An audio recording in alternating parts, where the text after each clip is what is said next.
Secret सरताज episode 19 दूसरी दुनिया। सरताज और सिया गुफा के अंदर एक अनजानी शक्ति का एहसास कर रहे थे। उनकी आंखों के सामने एक अजीब सी चमक उठ रही थी, जैसे किसी अनजान दीवार से तेज रोशनी निकल रही हो। सरताज ने अपनी आंखों को आधा बंद किया और चमक की तरफ देखने की कोशिश की। सिया का चेहरा डर और हैरानी से भरा हुआ था। उसकी आंखें चमक की तरफ स्थिर हो गई थीं और उसके होंठ कांपने लगे। सरताज, ये क्या है? ऐसा लग रहा है जैसे कोई जादुई दरवाजा हमारे सामने खुल रहा हो। सरताज ने सिया के शब्दों को सुना, लेकिन उसकी नजरें चमक पर टिकी रहीं। उसकी धड़कनें तेज हो गई थी। उसने अपने मन में अनजानी आशंकाओं को महसूस किया। उसकी आंखों में अजीब सी चमक थी, लेकिन वो खुद को शांत दिखाने की कोशिश कर रहा था और उसने सिया को भी शांत रहने के लिए कहा। सिया, ये कोई साधारण चीज नहीं है। ये कुछ ऐसा है जो हमारी कल्पना से परे है। चमक के पास ही सरताज की नजर एक किताब पर पड़ी जो जमीन पर पड़ी हुई थी। उसे देखते ही वो हैरान रह गया, क्योंकि किताब पर पुरानी धूल जमी हुई थी, लेकिन फिर भी उसके कवर पर कुछ अजीब सी चीजें बनी हुई थी। सरताज ने झुककर वो किताब उठाई और उसकी उंगलियां उस पर बने चिन्हों पर फिरने लगी। सिया ने उसके करीब आकर किताब को देखने की कोशिश की। सिया के जहन में बहुत सारे सवाल उठने लगे और उसने सरताज से पूछना शुरू किया। ये किताब, ये यहाँ कैसे आई और इसमें क्या लिखा है? ये सब क्या हो रहा है? और ये किताब? सरताज ने सिया के हर सवाल को नजरअंदाज किया और धीरे धीरे किताब खोली। उसके पन्ने पुराने थे, लेकिन अक्षर अब भी साफ थे। जैसे ही उसने पन्ने पलटने शुरू किए, उसे एहसास हुआ कि ये कोई साधारण किताब नहीं है। सरताज ने कुछ समझते हुए सिया से कहा, सिया, ये सहर्षि की किताब है। इसमें उसकी पुरानी दुनिया का जिक्र है। ये देखो, उसका नाम भी लिखा है। सिया की आंखों में हल्की चमक आ गई, जैसे उसे कुछ समझ में आने लगा हो।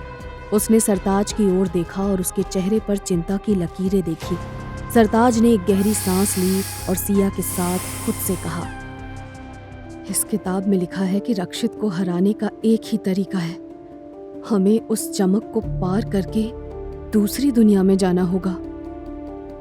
ये सुनते ही सिया का दिल धड़क उठा।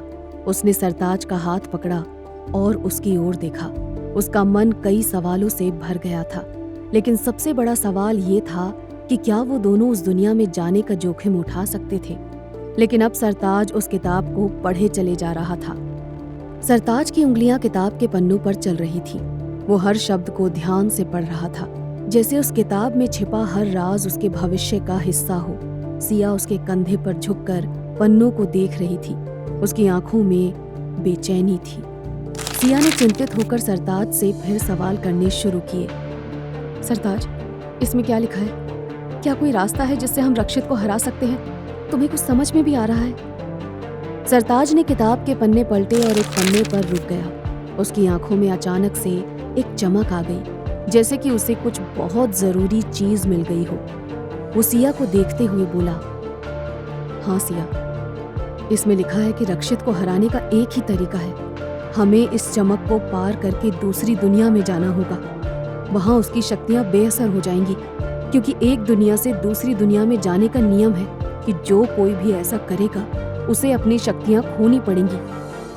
सिया ने सरताज की बात सुनी और उसकी आंखों में उम्मीद की एक किरण जागी, लेकिन उसके साथ ही एक सवाल उनके मन में उभर आया। लेकिन सरताज, अगर हम उस दुनिया में जाएंगे तो क्या तुम्हारी शक्तियां भी खत्म हो जाएंगी? सरताज ने उसके सवाल का जवाब देने से पहले कुछ सोचा। उसने फिर से किताब की तरफ देखा और उसके मन में एक प्लान बनने लगा। सरताज ने धीरे से सिया को अपना प्लान बताते हुए कहा, हाँ सिया, किताब में यही लिखा है, लेकिन अगर हम उसे उस दुनिया में ले जाने में कामयाब हो गए तो उसकी शक्तियां खत्म हो जाएंगी और हम उसे हरा सकते हैं। ये एकमात्र रास्ता है, क्योंकि फिर हम और रक्षित दोनों ही नॉर्मल हो जाएंगे। ये सुनकर सिया के चेहरे पर चिंता की लकीरें उभर आई। उसने सरताज की ओर देखा, जैसे उसके अंदर की सारी भावनाएं उभर आई हों, लेकिन सिया के सवाल अब भी उसे परेशान कर रहे थे। सिया ने सरताज की तरफ चिंता भरी नजर से देखा और कहा, हमें क्या सच में ऐसा करना चाहिए? हम दोनों अगर उस दुनिया में चले गए तो तुम्हारी शक्तियां भी खत्म हो जाएंगी हम वहाँ कैसे जिएंगे? सरताज ने सिया के चेहरे को देखा और उसके मन में एक गहरी उलझन पैदा हो गई। उसकी आंखों में दृढ़ता थी, लेकिन कहीं ना कहीं एक डर भी छिपा हुआ था। सरताज ने सिया के कंधों पर हाथ रखा और उसकी आंखों में आंखें डालकर कहा, सिया, ये हमारी आखिरी उम्मीद है। अगर हम उसे नहीं हरा पाए तो वो सब कुछ खत्म कर देगा। हमें ये कदम उठाना ही होगा। सिया ने उसकी बात सुनी और उसकी आंखों में आंसू भर आए। उसने सरताज का हाथ पकड़ा, जैसे कि वो उसे कभी भी खोने नहीं देना चाहती हो। सिया ने आंसू पोंछते हुए सरताज से कहा, ठीक है सरताज, हम ये करेंगे, लेकिन हमें साथ रहना होगा हर हाल में। सरताज ने उसके हाथ को कसकर पकड़ा और उसकी आंखों में विश्वास की एक किरण जागी। उसने महसूस किया कि चाहे जो भी हो, वो सिया के साथ हर मुश्किल का सामना करेगा। सरताज ने किताब बंद की और सिया की तरफ देखा। उसके मन में एक प्लान बन चुका था। उसने सिया का हाथ पकड़ते हुए गुफा से बाहर निकलने का इशारा किया। हमें रक्षित को उस दुनिया में ले जाना होगा सिया, तभी उसकी शक्तियां खत्म होंगी। सिया ने उसकी बात सुनी, लेकिन उसके चेहरे पर जैसे कुछ गलत होने की झलक थी। उसने गहरी सांस ली और सरताज की आंखों में देखा।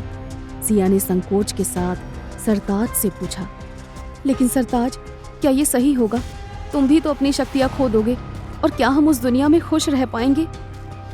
सरताज सिया के मन में उठ रहे सवालों की उलझन समझ पा रहा था। बार बार इस तरह के सवाल सिया के मन में आना लाजमी था। इसीलिए उसने सिया के चेहरे पर हाथ रखा और उसे विश्वास दिलाने की कोशिश की। सिया, मैं जानता हूँ कि ये आसान नहीं है, लेकिन हमारे पास कोई और रास्ता नहीं है।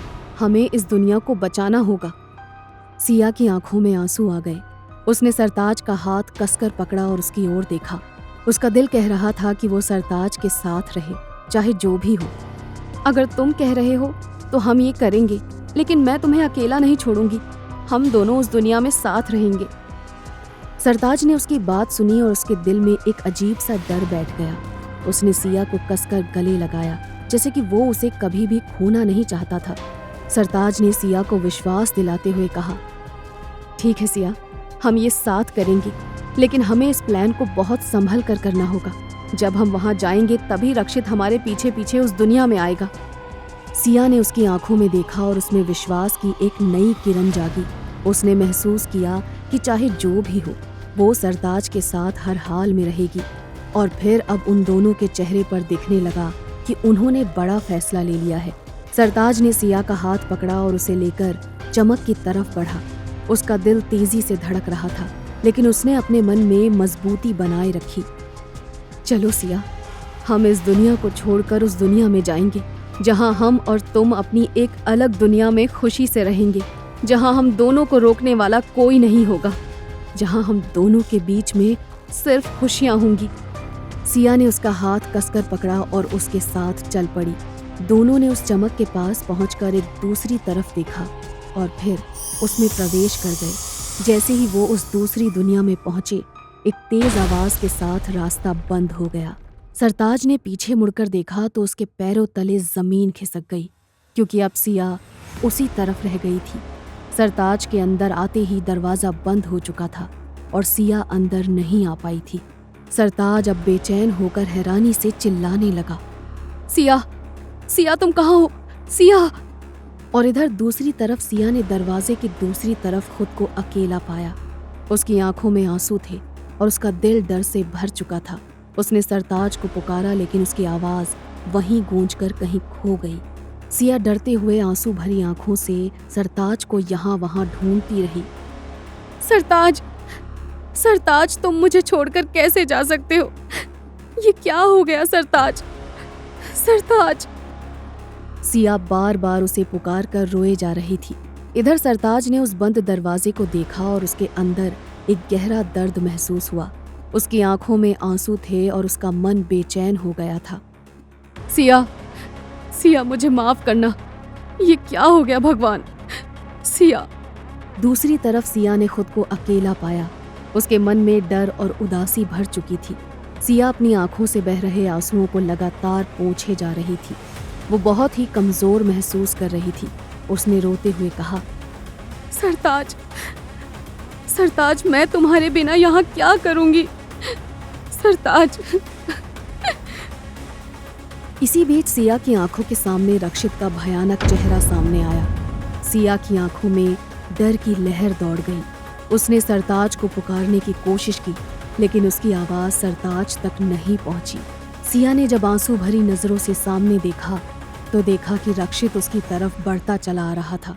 सिया ने डरते हुए अपने कदम पीछे कर लिए। वो रक्षित के आसपास भी नहीं आना चाहती थी। घबराते हुए सिया ने रक्षित से कहा, रक्षित, नहीं, प्लीज प्लीज मुझे छोड़ दो। देखो देखो, आगे मत बढ़ना, नहीं तो। सिया ने रक्षित को अपनी ओर बढ़ते हुए देखा और उसकी आंखों में डर और उदासी की मिली जुली लहर दौड़ गई। सिया ने खुद को बचाने की बहुत कोशिश की, लेकिन उसकी हिम्मत टूटने लगी थी। सिया बार बार रक्षित के सामने अपने आप को मजबूत बनाने की नाकाम कोशिश किए जा रही थी। रक्षित से डरते हुए उसने कई बार सरताज को पुकारा, सरताज, सरताज, सरताज, मुझे बचाओ, सरताज, कहाँ हो तुम? वहां सरताज ने अपने दिल की गहराइयों में सिया की पुकार सुनी और उसका दिल तड़प उठा। आखिर अब कैसे मिलेंगे सिया और सरताज? क्या करेगा रक्षित अब सिया के साथ? क्या सरताज कभी वापस आ पाएगा इस दुनिया में? जानने के लिए सुनते रहिए सीक्रेट सरताज, कहानी दूसरी दुनिया की।